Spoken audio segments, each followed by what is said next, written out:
and conservative. Please welcome Tabitha Hale.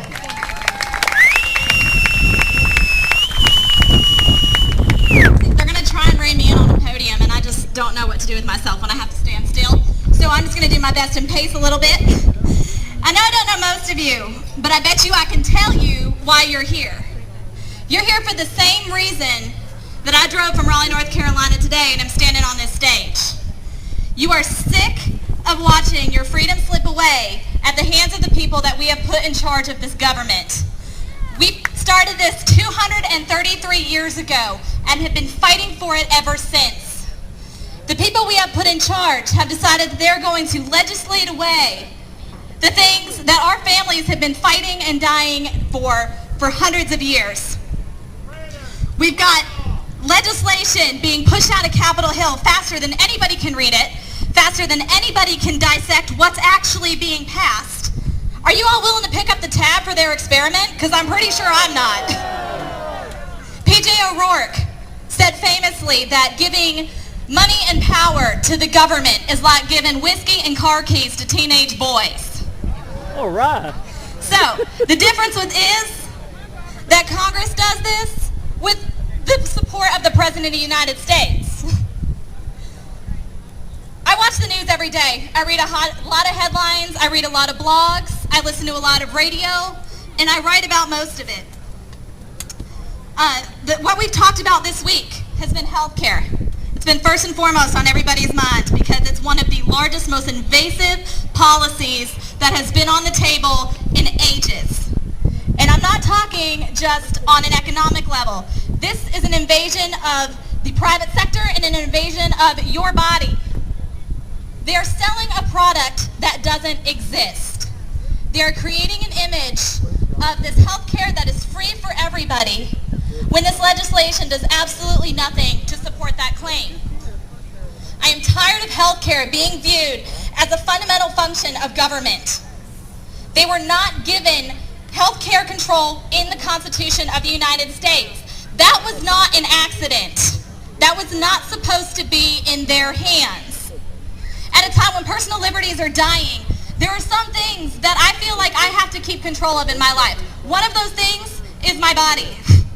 I've heard way too many people compare healthcare to road maintenance, saying that upkeep of roads is equivalent to the upkeep of a healthcare system. You know, pavement, I can handle some government involvement in. Not so much in my doctor's visits. Government, if you think that they're going to pick up the tab for your health care without getting involved, you're sadly mistaken. Does anybody actually believe that they're not going to have any say, that they're going to set up a structure and let it govern itself? No, they will be totally involved in your relationship with your doctor. They will dictate your care from prenatal care to end-of-life care. That is not something that I am willing to relinquish.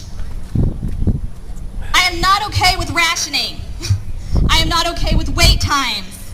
I'm not okay with my doctors being subject to government regulations. I am not comfortable handing over one of the most important industries in our country to somebody who does not understand that money is not a Band-Aid. Money does not fix everything. You cannot keep throwing billions of dollars at the problem. Reform is necessary.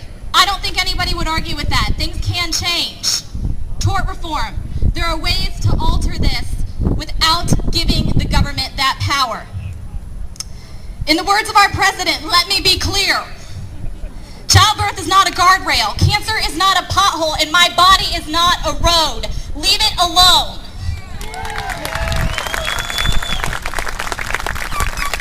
Oh, but Tabitha, they're going to leave you alone. They're not going to be involved. I'd love to hear about one department that they have set up and left alone. If you can point that out to me, I might reconsider. The employers are forced to provide health care at this point. If you think that they're not going to dump you into the public option to save themselves money, you're wrong.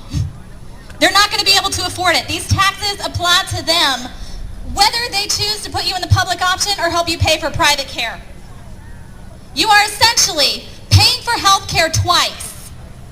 You will be taxed regardless. It is not specific to people that have chosen to enroll in the public option. You are paying two premiums, essentially. I have a problem with that. Y'all have a problem with that? We have a problem with schools. It's the same thing. You put your child in a public education facility, you're paying for it with your taxes. If you choose to put them in a private education facility, you're still paying those taxes and you're paying tuition on top of it. I don't know about y'all, but I can't afford that. In addition to the economic burden of healthcare, cap and trade is still looming. It has not gone away because we've decided not to focus on it this week. This bill is so damaging to the job market that they have put a $4.2 billion provision in it to take care of people that are put out of work as a result of this legislation. It's common sense. And I know that's something that's kind of hard to come by at this point, but it's a really useful tool. If companies have to spend money on things, on keeping up with regulations, on keeping in line with the government, they are not going to be able to hire people and they're going to have to let people go. It starts at the top.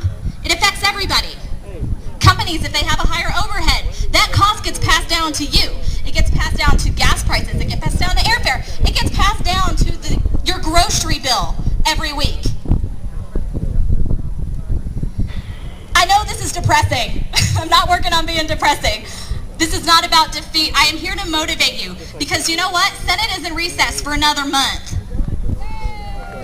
Rahm Emanuel is putting the pressure on Nancy Pelosi right now to get this bill rammed through the House this week. Do they have a shot? I don't know. But I can tell you that 39 Blue Dog Democrats got in a fight last week and up and walked out because they felt they were being lied to by Democrats in Congress about what was actually in the bill. This is not about partisanship. This is about what is best for America. This control is not what's best.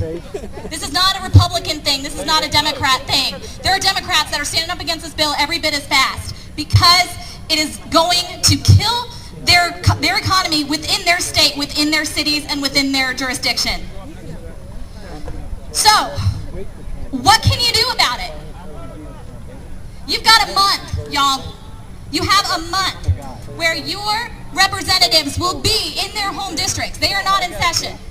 Regardless of whether that gets put through the House or not, the Senate is where the real deal is. Okay? Your senator is going to be home. What are you doing? How can you expect him to represent you unless you tell him what you want him to vote for and what you think he can do to represent you? Because guess what? They don't want to hear it if you're not doing the work.